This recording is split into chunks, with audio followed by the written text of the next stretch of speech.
This is Christmas Sunday here today, where we're celebrating the gift that God sent into the world to redeem all of mankind from all of the ills that we faced as a world.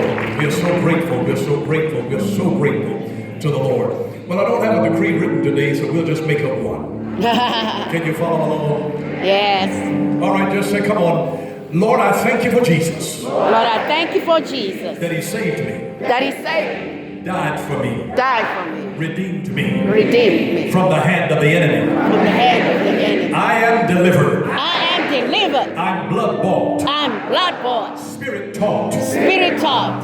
Empowered by his love. Empowered by his love. Carried by his grace. Carried by his grace. Strengthened by his power. Strengthened by his power. I am a child of God. A child of God. Born to overcome. Born to overcome. Every challenge of the enemy. Every challenge of the enemy. And right now. I'm the devil's worst nightmare. I'm the devil's worst nightmare. I'm a victorious person. I'm a victorious person. In Jesus. In Jesus. By his blood. By his blood. Amen. Amen. Hallelujah. Glory to God. You may be seated. You may be seated. Buckle your seatbelts. We're getting ready to go for a fast ride. You're going to get an appetizer today. Yes. It's not the length of the message, it's the strength of the message. Amen. Hallelujah to Jesus. We bless him and glorify him. It's so great to see you on this day. Thank you for getting up and coming out to the house of the Lord to celebrate the King of Kings and Lord of Lords. The real reason for the season. It's not about the lights and the snow and the gift giving and all of that. It's about the gift that God gave to the world. Yes. And we celebrate him. Every time somebody gets born again, it's Christmas. We celebrate the Savior every time. And I'm so grateful. And I want to turn your attention for just a moment to Colossians chapter 3, verse 1 through 3 in the NIV version of the scripture. Notice there. Since then you have been raised with Christ. Set your hearts on things above, where Christ is seated at the right hand of God. Set your mind on things above, not on earthly things. For you died, and your life is now hidden with Christ in God. Your life is now hidden with Christ in God. I just want to talk for a few moments from the idea of hidden. It was a word of the Spirit that just woke me up in the middle of the night the other night. And I knew that God had some gold there. So I said, Lord, let's dig. And it reminded me of this wonderful Jesus whom we love and serve.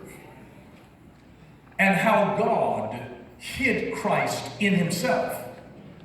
Christ was hidden in God. Just think about that.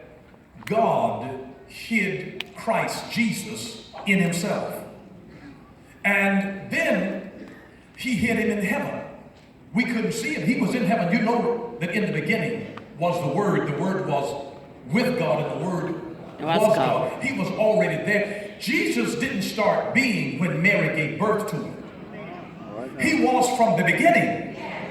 He was only manifested in time. But just because something manifests at a particular time doesn't mean that that's when it began. Before Abraham was, I am. Jesus said, I was there before Abraham was, even though he was the seed of Abraham. And isn't it amazing that God hid Jesus in himself, then he hid him in heaven, then he hid him in a seed. He hid Jesus in a seed. He's the seed of David. He's the seed of Abraham. He hid him in a seed.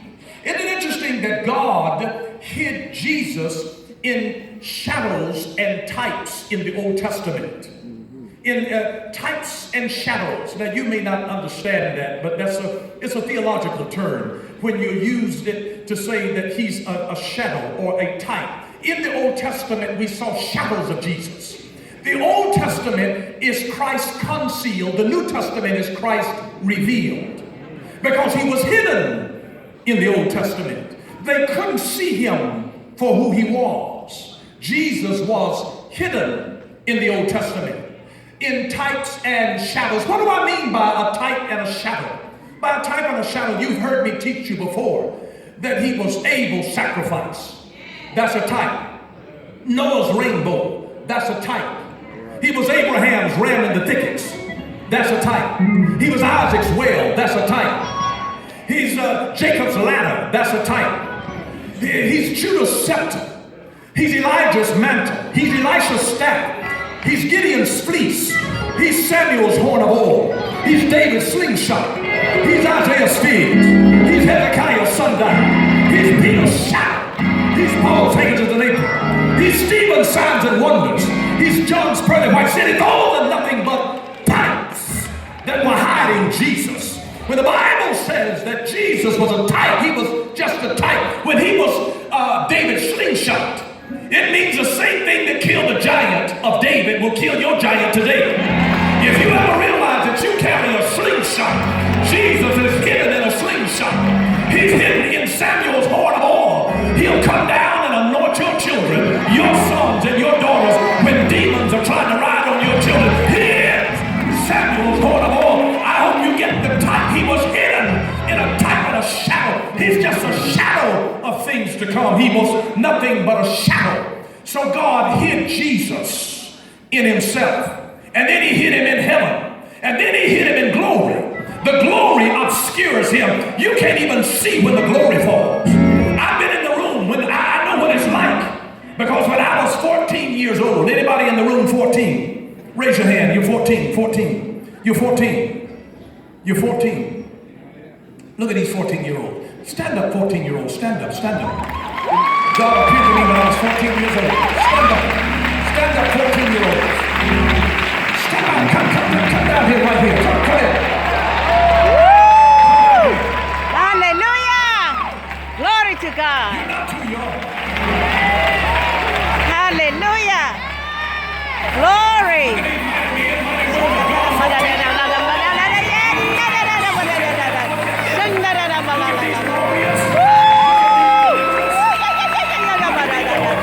Yes. Yeah. Look at this next generation of leaders.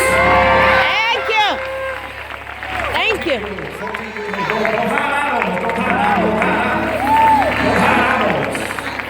Oh my God, I feel the glory of God in this place. Thank you, I Jesus. feel the glory of God. I feel the glory of God. See, I identify with you. I feel you. I feel you. Because when I was 14 years old, let me tell you what happened to me at 14. At 14 years old, there was a little lady. Her name was Ida Gatewood. I've never told the full story, but this is what happened to the bishop at 14 years old. And you know, when I was 14, I wasn't a bishop. But I was a seed of a bishop. Yes. Because a seed is a way of hiding fruit. All right now. You hide the fruit. You were the fruit that were hidden. You're part of that generation that was hidden when I was 14 years old. I was 14 years old. I came home from school. I got home about 3:25 that day in the afternoon. I walked into my bedroom. The glory of God filled my room. A smoke. I couldn't even see my furniture. And I said, God, what is this? I didn't understand what was happening. I grew up in a Baptist church. I didn't know that God was real. But something happened down in my soul. I was 14 years old. And smoke filled my room. Nobody had ever told me that. And standing there, Jesus appeared to me about 5'7". He had on a white robe.